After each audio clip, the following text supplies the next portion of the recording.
Votre invité aujourd'hui dans la grande interview en direct sur Boursorama, c'est Cédric Villani. Bonjour. Bonjour. Merci d'être là avec nous, député de l'Essonne, candidat à la mairie de Paris. Je suis tombé sur cette enquête, sondage réalisé par le MEDEF, enfin pour le MEDEF par Odoxa, qui dit qu'on est encore une fois sur Boursorama, l'émission C'est Corban, on va parler beaucoup d'économie.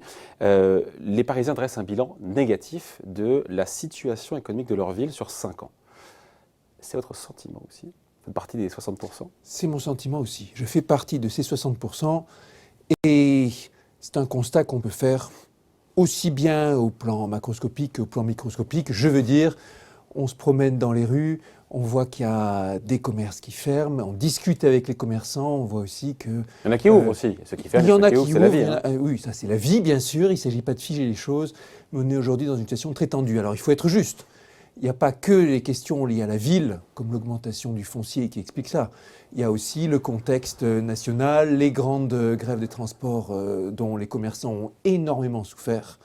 Et donc il y a un biais crise des gilets jaunes et un biais mobilisation des retraites qui explique que les Parisiens à 60% aient une vision, encore une fois, négative de la situation économique de la capitale. Appelez-le un biais ou pas, c'est une réalité. La souffrance des commerçants est une réalité.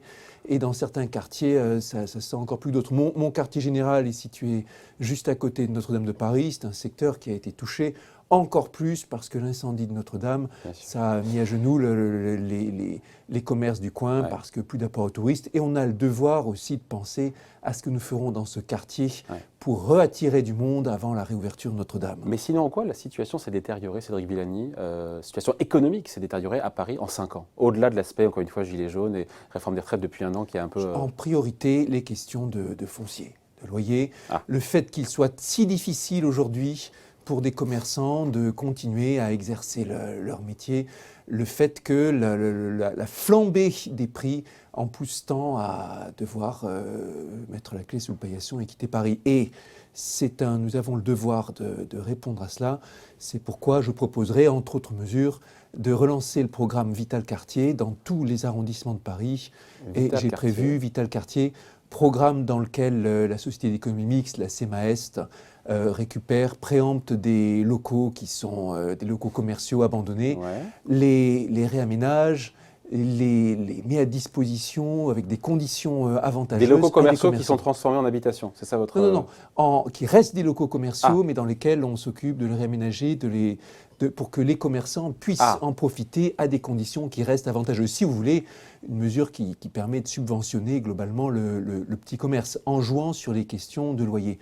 Et là-dessus, j'ai prévu d'y consacrer 35 millions sur le mandat qui vient. Ouais. Alors, vous faites partie, encore une fois, des 60% des Franciliens, enfin des Parisiens qui estiment que la situation s'est dégradée. Pour autant, on a le cabinet américain A.T. Kearney qui dit « Paris, c'est la 3e ville la plus attractive du monde ». Donc, ça veut dire que le bilan d'Anne Hidalgo, il n'est pas si mauvais que ça. Alors, d'abord, on va insister sur 2 choses. La première, c'est que quand on parle économie, quand on parle économie animation de quartier, on parle de l'économie, mais aussi de beaucoup de choses. Du cadre de vie, de la sécurité, parce que des commerces actifs, ça veut dire aussi une ambiance qui est propice à la sécurité. On parle de qualité de vie en général.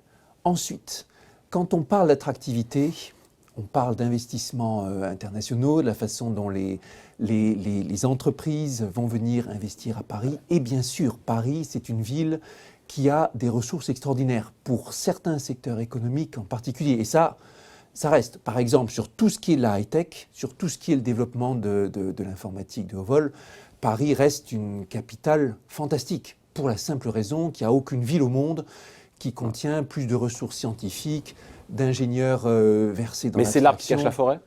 Et on ne va pas parler d'un arbre qui cache la forêt parce que c'est quand même un secteur extrêmement important, mais on peut très bien avoir de fait cette très grande attractivité internationale qui reste là, dans une certaine mesure, on en reparlera, et d'autre part, du petit commerce qui souffre extraordinairement. J'ai vu arriver à Paris, dans ces quelques dernières années, des laboratoires internationaux qui sont implantés pour y mettre leurs équipes d'intelligence artificielle, leurs laboratoires. Donc elle a fait du bon boulot, Hidalgo, alors, s'il y a toutes ces boîtes américaines et étrangères qui viennent à Paris. Je ne suis pas là pour dire distribuer des bons points. Par un point de vue. Pour dire il y a ceci, il y a cela. Je suis là pour dire qu'est-ce qu'on peut faire de mieux. Bon. Et quand on écoute les entreprises, quand on écoute le MEDEF, quand on écoute la CPME, quand on écoute les représentants les réseaux Entreprendre et autres, les constats reviennent qui sont durs par rapport à la façon dont la ville s'occupe des acteurs économiques. Un premier constat, c'est qu'une ville qui fonctionne mal au quotidien, une ville qui est embouteillée, une ville dans laquelle il y a de l'insécurité, une ville dans laquelle l'espace public n'est pas... Ça ressort en premier. Et c'est même assez frappant. C'est pas une question d'impôts fonciers, pas d'impôts locaux, c'est pas une question de... En premier, ce qui revient sont les mêmes revendications de la part des entreprises que de la part des simples citoyens. Avoir une ville qui fonctionne, des lieux propres, des lieux en sécurité, où juste on se sent bien. En deuxième viennent bien sûr les propreté, sécurité, ce sont les deux fondements du programme de Rachida Dati. Propreté, sécurité. Mais elle n'a pas... il n'y a rien d'extravagant là-dedans. Ce sont tout simplement les deux items qui sont mis en avant, les deux axes qui sont mis en avant dans toutes les enquêtes d'opinion comme étant prioritaires pour les Parisiens qui sont interrogés. Propreté venant nettement devant. Ensuite viennent effectivement sécurité, logement, embouteillage, pollution, donc bref, les choses qui vous font la vie au quotidien. Et dans agréable. les sujets qui cristallisent le plus d'avis négatifs dans ce sondage réalisé par Odoxa pour le MEDEF, c'est quoi selon vous ? On en parlait tout à l'heure. L'immobilier, le logement. 89% des Parisiens pensent que l'accès, encore une fois, à la pierre s'est dégradé. C'est une évidence à Paris. On a eu des propositions de vos concurrents, Benjamin Griveaux, etc., qui a dit un apport jusqu'à 100 000 € pour les Parisiens qui achèteraient leur résidence principale. C'est une mesure qui vous déplaît ou pas, ça ? Je crois que c'est une mesure qui a réussi à faire l'unanimité contre elle, aussi bien du côté de gens comme Yann Brossat, que du côté de Century 21, aussi bien la gauche que la droite. Oui, mais vous en pensez quoi ? Je pense que c'est une mauvaise mesure parce qu'elle va contribuer mécaniquement à augmenter les loyers encore davantage, à augmenter les prix, encore davantage. Oui, mais en même temps, pour les 20 000 Parisiens sur 5-6 ans, les 3 000 Parisiens tous les ans qui auront un apport de 50 000, 100 000 €, c'est utile pour eux, si vous apportez un apport ainsi, vous allez encourager les ventes à se faire à des prix qui vont grimper encore un peu plus. On est là en train de parler de mesures qui vont aider certains, mais qui vont contribuer globalement à faire monter encore plus les prix d'immobilier. Je pense que nous n'avons pas besoin de cela. Pour 2 milliards d'euros. On a besoin. Pour 2 milliards d'euros. Oui, en plus pour une somme considérable. De quoi nous avons besoin ? Nous avons besoin de Qu'est-ce que vous proposez ? Nous avons besoin de travailler à la fois sur la régulation, ça veut dire les questions des Airbnb, ça veut dire les questions de la traité déjà par la mairie de Paris aujourd'hui. Et nous avons besoin de faire aussi quelque chose que ne fait pas la mairie de Paris, qui est de travailler à une échelle plus large que juste Paris. Paris, c'est plus dense que dense, c'est plus de 20 000 habitants au kilomètre carré. C'est devenu quasiment impossible de construire à Paris sans déclencher des réactions d'hostilité manifestes de la part des citoyens. En revanche, dès que vous passez le périphérique, vous trouvez une densité de population qui baisse sensiblement. Pour le constat, on est d'accord. Et il va s'agir de développer une vision de l'immobilier, des constructions, des programmes de logement aussi à l'échelle métropolitaine. Toute solution par rapport au logement, mais aussi par rapport au transport, mais aussi par rapport à la réduction des inégalités sociales en métropole, ne peut pas se faire au sein de Paris. Et ça, c'est aussi pour le tourisme, c'est aussi pour tout ce que vous voulez, sur tous les plans. Mais c'est pas une mesure, pardon, Villani, c'est pas une mesure Nous avons concrète, besoin de travailler à l'échelle métropolitaine. Oui, mais ce sera très concret. Benjamin dit voilà, jusqu'à 100 000 € d'apport. Rachida Dati, elle dit quoi ? 1 200 € par mois pendant 3 ans pour les Parisiens qui auront à chaque fois un nouvel enfant. Moi, je vous réponds très concrètement. Quelle est la mesure concrète sur le logement signé Cédric Villani ? Très concrètement, la ville de Paris va investir dans mon projet avec la couronne sur des opérations, sur des infrastructures, sur le cadre de vie, sur des constructions à hauteur de 50 millions par an. Ça va s'agir, oui, il faut continuer à construire, il faut... Mais dans Paris ou Paris plus... Dans Paris agrandi. Et l'émergence d'un Paris agrandi est pour moi l'une des mesures qui contribueront le plus à transformer la capitale. Et quand je dis agrandi, je pense littéralement agrandir les murs de Paris. Renouer avec le sens de l'histoire. Je vous rappelle que Paris s'est agrandi au cours des siècles. En 1860, c'était la dernière grande opération d'agrandissement, où des quartiers comme Belleville ou Auteuil ils vont dire quoi, les autres, intégré Paris. Les communes limitrophes, elles vont dire quoi Les communes limitrophes, je suis allé les rencontrer et je suis allé rencontrer un certain nombre de maires des communes limitrophes pour leur poser la question loin des caméras. Et je ne vais pas vous dire qui, parce que si je vous dis qui, ils devront pour rendre position publiquement, et là ça devient quelque chose de bien plus complexe, mais je vais vous dire, premièrement, ils nous disent la qualité de communication entre Paris et nous s'est dégradée ces dernières années. Deuxièmement, se mettre sous le joug parisien, pas question dans la configuration actuelle. Troisièmement, c'est le sens de l'histoire et Paris finira par s'agrandir. Et quatrièmement, ça peut se reconsidérer si on revoit le statut des mairies d'arrondissement pour que ça devienne des vraies mairies. Et ça se joue sur tous les sujets. Je voudrais en profiter pour parler de ce rôle des maires d'arrondissement. Oui, je tourne. Le logement, c'est important, pouvoir se loger correctement, etc., propriétaire ou même locataire.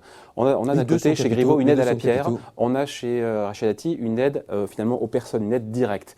Je vous parlais aussi, attendez, je vous parlais ici, on est sur l'économie, je vous parle très précisément de ce programme de 35 millions sur le soutien au commerce. Ça veut dire combien, et ici, 35 millions, ça veut dire combien d'appartements et 35 millions, et ici je vous parle des locaux commerciaux dans ce sujet économie, qu'il s'agit de continuer à mettre à disposition des uns et des autres. Pour les locaux en plus, je me suis engagé à ce qu'on atteigne les 25% de logements sociaux en 2025. C'est la loi, ça. En 2025, c'est la loi, bien sûr. Et il va s'agir de les répartir aussi dans les arrondissements en priorité où la préemption n'est pas si chère et qui n'ont pas encore un taux de logement trop élevé. Je pense au 10e, 11e, 12e, 14e, 15e, et d'arriver ainsi à ce parc de 290 000 logements sociaux, dont une partie plus importante doit être en logement intermédiaire, en PLS, afin de permettre à des classes moyennes de continuer à habiter Paris. Et ça fait un enjeu pour maintenir la vitalité à Paris et dans la métropole. Dans les questions économiques, je vous coupe, dans les questions économiques, il y a aussi la question des impôts locaux. On a entendu clairement prendre position Anne Hidalgo et Rachida Dati, et même Benjamin Griveaux, d'ailleurs, dire que pas touche aux impôts locaux. Sur cela, je suis en accord. Bon, les impôts locaux, dans un contexte où les prix où les bases sont tellement élevées, sont un poids considérable. Il ne s'agit pas d'augmenter les impôts. En revanche, il s'agit de maîtriser la dette, qui n'est pas sur une trajectoire soutenable. Elle a combien la dette aujourd'hui ? Aujourd'hui, elle est de plus de 6 milliards. Voilà. Rachida Dati dit zéro à la fin de la mandature. Je crois qu'il faut être précis. Je ne sais pas si c'est sur un mandat, mais bon, bref. Zéro dette, et ce sans augmenter les impôts. Comment elle fait, là écoutez, vous lui demanderez. Il s'agit aussi d'être réaliste. Et moi, je vous parle d'une trajectoire de la dette maîtrisée. C'est pas réaliste de ramener la dette à zéro sur un mandat. Posez la question à un économiste et vous verrez ce qu'il vous répondra. Et vous en pensez quoi, Cédric Villani ? Moi, je pense, comme vous le répondra à n'importe quel économiste de bon sens, que c'est irréaliste de vouloir ramener une dette à zéro sur un mandat, à moins d'une recette magique que je ne vois pas ici. Je vais continuer. Il faut lutter contre la gabegie. Oui, ça c'est vrai. On ne peut qu'être d'accord. Sur les questions économiques, vous parliez de l'attractivité, et moi je vous dis qu'on a besoin aussi de quelque chose qui tient à cœur des entreprises et dont elles nous parlent à chaque fois, c'est la qualité d'écoute de la mairie avec les entreprises. Qualité d'écoute, ça veut dire être sûr que les entreprises sont entendues quand il s'agit de faire évoluer le visage de la ville, sur la politique de stationnement, sur les politiques de circulation, et tout simplement d'avoir un lien. Qu'est-ce que vous ferez de mieux que l'actuelle majorité ? Déjà, tout simplement écouter. Vous savez que dans mes vies antérieures, il y a eu celle de directeur d'Institut Henri Poincaré pendant 8 années. Ça veut dire gérer un budget, rendre des comptes à un conseil d'administration, recruter du monde, ouvrir des équipes, fermer des équipes, chercher de l'argent, des subventions publiques, trouver les millions et travailler avec le monde économique. L'une des mesures les plus importantes que j'ai prises dans mon mandat, tout simplement, ça a été dès le début, demander à avoir un président de conseil d'administration qui ne soit pas un universitaire, mais qui vienne du monde économique. Le premier président était le patron de Exane. Mon second était le patron d'IBM France, Alain Michou. Exane, c'est dans la finance, absolument. Partenariat avec BNP Paribas en particulier, courtier. Ça a été une petite révolution culturelle, si je puis dire. Faire convaincre mon conseil d'administration, presque uniquement universitaire, qu'on allait avoir un président de conseil d'administration qui viendrait du monde de la finance. Et ça s'est avéré extraordinairement utile en matière de conseil, d'ouverture de sa société, de partenariat. Dans la suite, c'est ce genre de casting qui m'a permis d'ouvrir un fonds de dotation pour alimenter l'Institut Henri Poincaré, d'être beaucoup plus crédible sur l'achat sous subvention.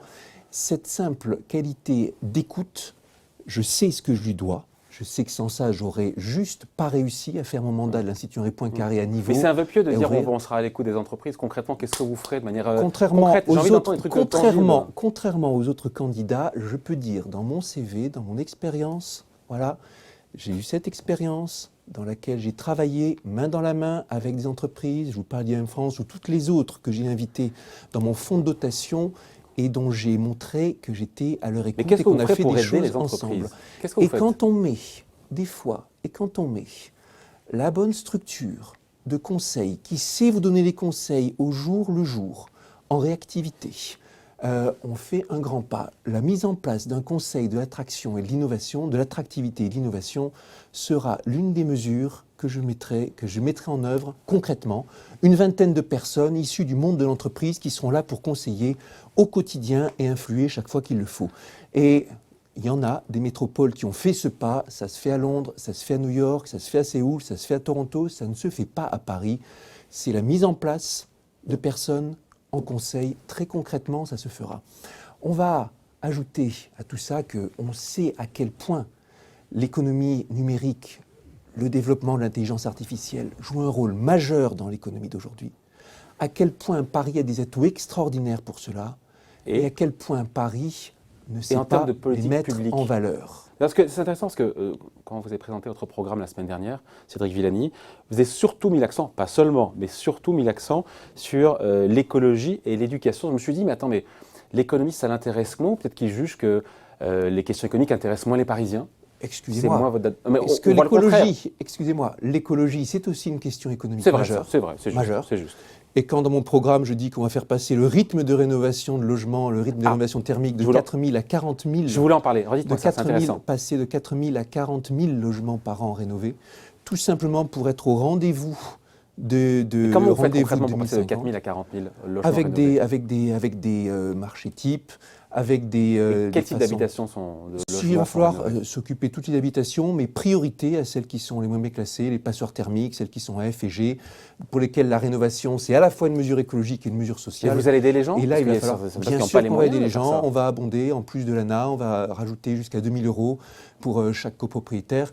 Et là, vous mettez combien sur la table pour ça? C'est une mesure qui coûte combien, ça? Oula, j'ai plus le chiffre en tête, mais ça s'inscrit dans un programme écologique qui, dont l'ensemble est à 5 milliards.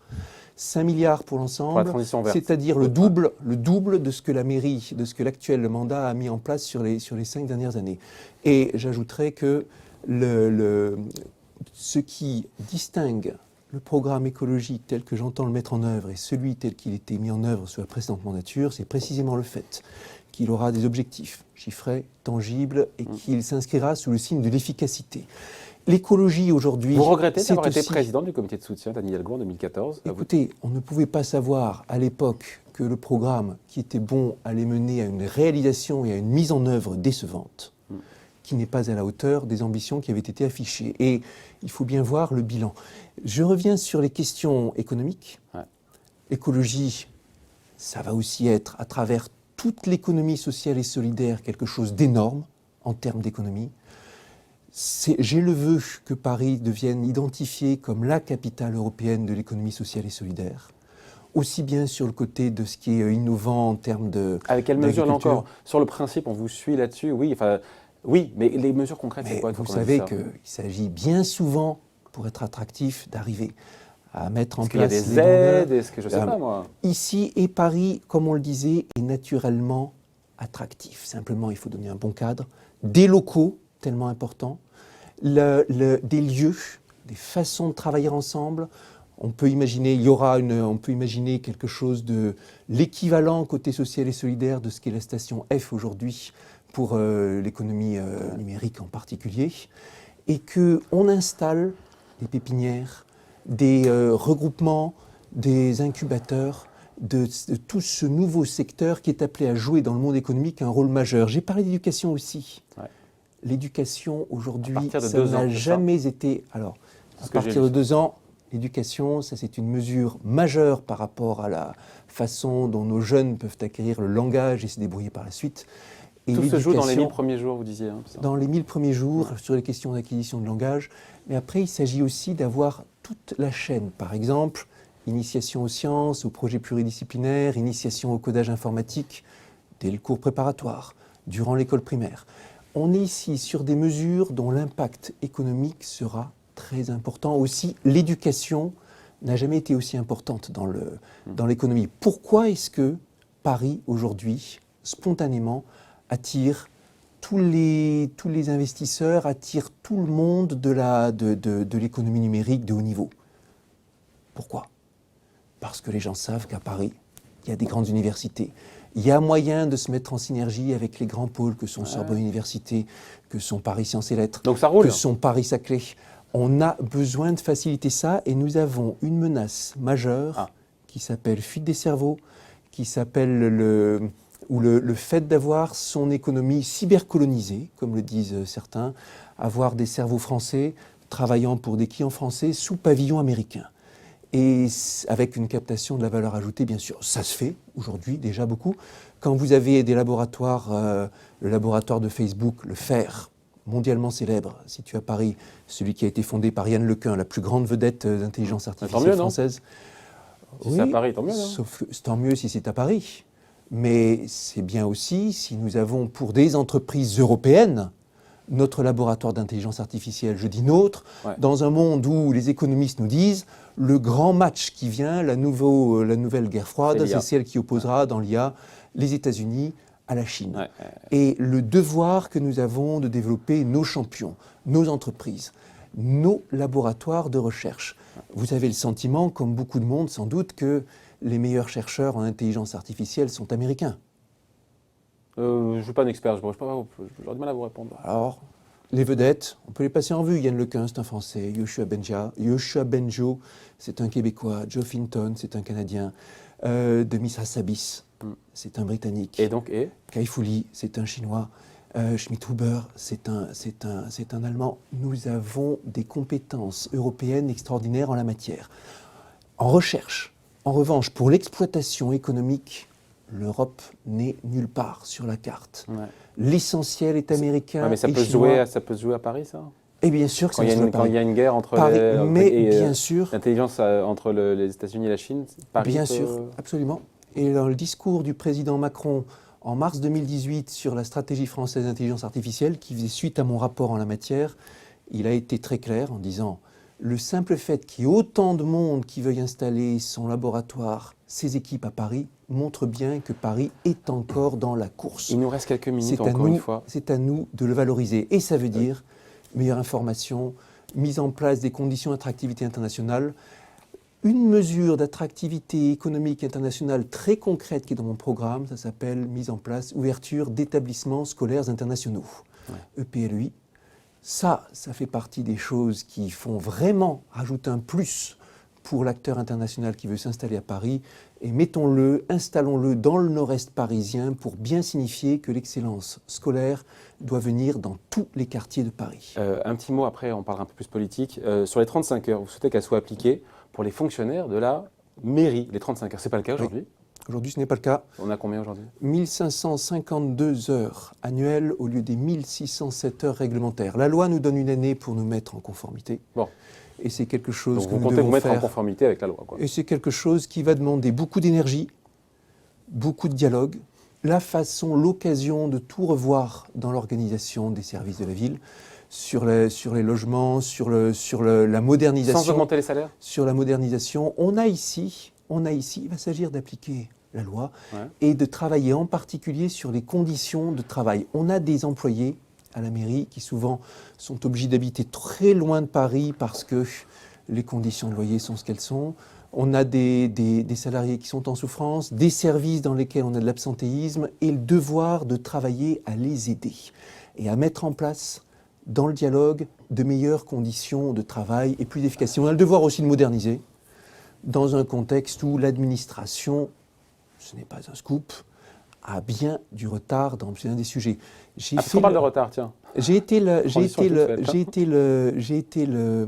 témoin de ces expériences. En tant que député de l'Essonne, je me suis occupé un moment de travailler à la mise en contact d'équipes d'intelligence artificielle avec la MDPH, Maison pour le handicap, Maison départementale pour le handicap, histoire de voir comment utiliser les nouvelles technologies pour moderniser, pour augmenter l'efficacité, pour le bien des familles qui se plaignent souvent d'attendre longtemps.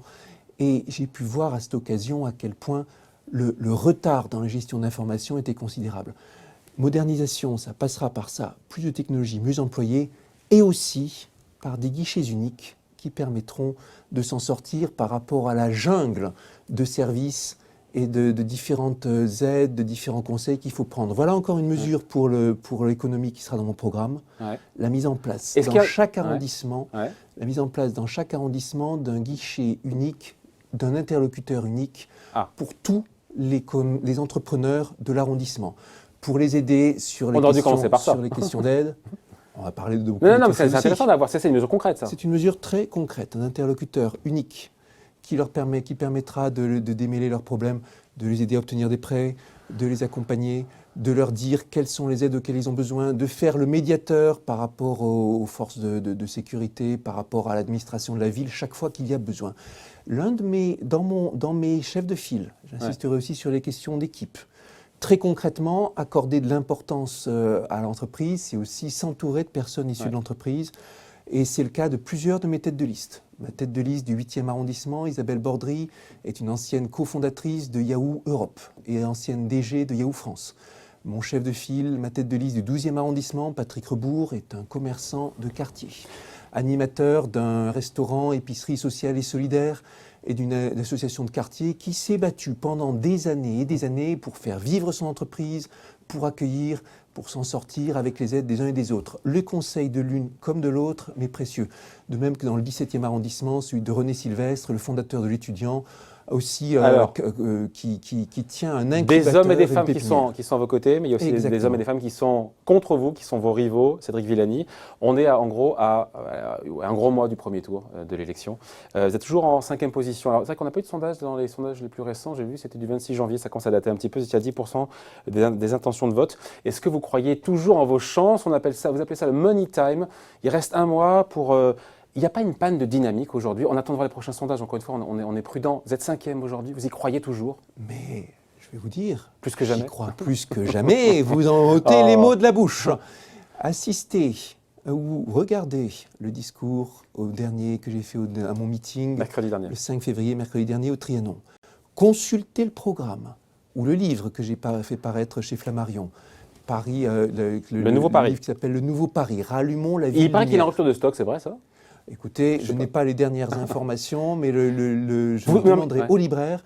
En tout cas, vous admettez qu'il y a un problème une forme de panne regardez-le. Il n'y a pas de dynamique aujourd'hui. Au moment où on se parle, ça peut changer demain après-demain, mais aujourd'hui là. Parlons-nous, si vous voulez, de dynamique. Je me suis lancé le 4 septembre, et qu'est-ce qu'on a dit? Cédric Villani se lance, sans parti, sans programme, tout seul. Il va s'écrouler. 5 février, je publie le programme, lisez-le. Lisez-le. Et je vous le dis, il est solide, il est ambitieux, il ne promet pas la lune, il passe le feu des critiques. J'entends, mais comment rattraper votre retard? On est à un mois, vous êtes 5e. Les listes sont publiées. Comment vous rattrapez votre retard dans les sondages aujourd'hui? On rattrape son retard tout simplement en faisant valoir qu'aujourd'hui, il y a un candidat libre, le seul, qui n'est pas esclave des partis, c'est moi.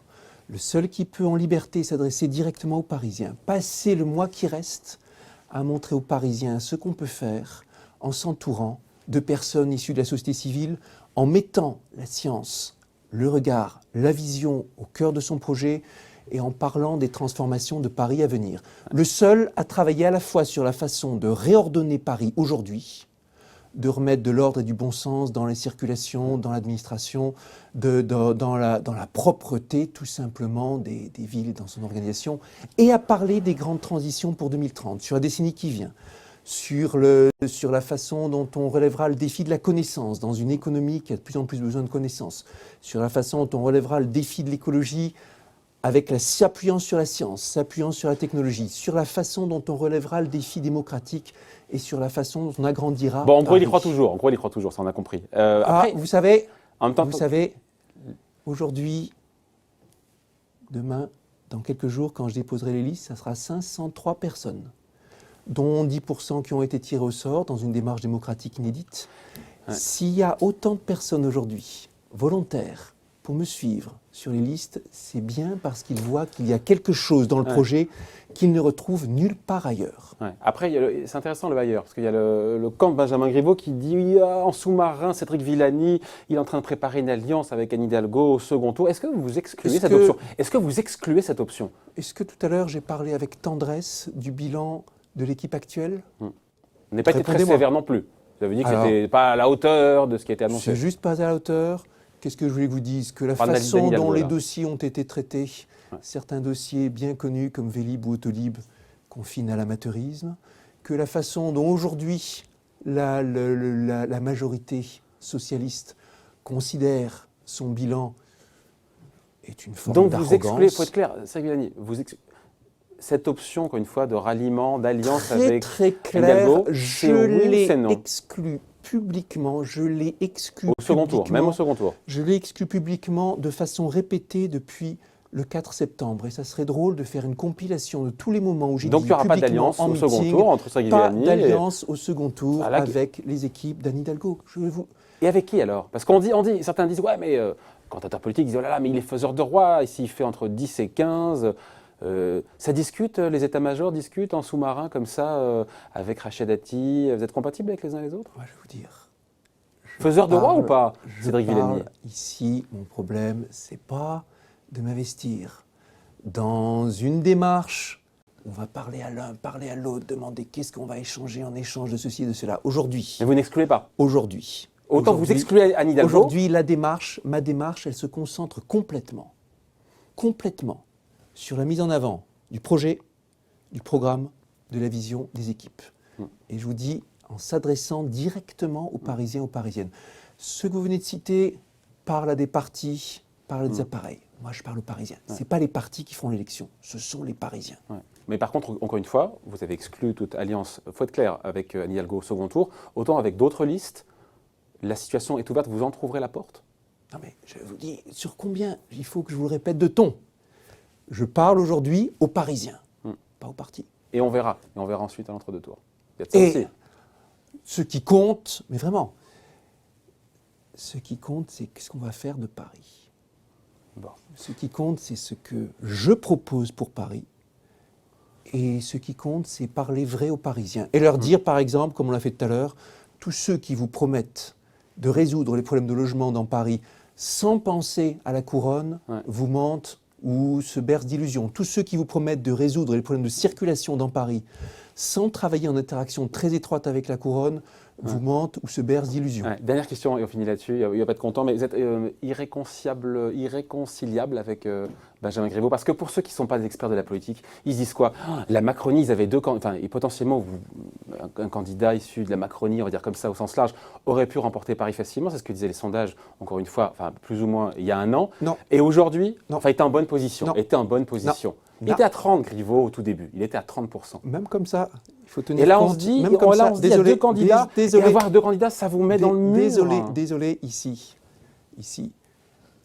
désolé, on reprend les sondages tels qu'ils étaient, par exemple, au soir des Européennes de 2019, très favorables à La République En Marche, n'est-ce pas ? 30% à Paris. Bon. On reprend les sondages tels qu'ils étaient à ce moment-là, sans se préoccuper de qui porte ou quoi. On reprend juste les sondages de cette époque-là. Et on fait les simulations arrondissement par arrondissement, car vous savez que les élections de Paris sont 17 élections. C'est vrai ça. Et on voit là-dessus, c'est mathématique si j'ose dire, qu'une alliance Hidalgo, les Verts, était donnée gagnante à Paris, dès cette époque. Raison de plus pour ne pas se diviser, non? Raison de plus pour bien comprendre que si on se contente d'une offre classique de parti, ce n'est pas ça qui amènera l'alternance. L'alternance ne viendra que d'une offre qui apporte quelque chose d'autre, un nouveau souffle et quelque chose qui change.